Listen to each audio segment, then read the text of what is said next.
இது போட்டான்னா காசு வரும்ல நம்மளுக்கும். அது எப்படி தலை உனக்கு தெரியுமா? உனக்கு தெரியுமா? இதேமாரி சேனல் ஓப்பன் பண்ணுது தானே? ஆ,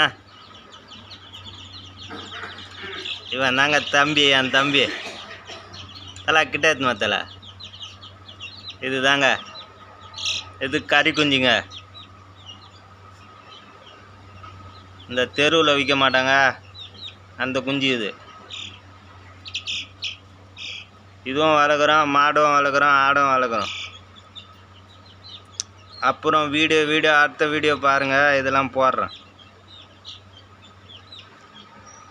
ஃப்ரீயாக இருந்தால் பேசி அனுப்பி கூட விட்றேன். எங்கள் தம்பியை விட்டு பேச சொல்லுவான். அவனும் கோழியை பற்றி பேசுவான், அவனுக்கும் தெரியும் இதெல்லாம்.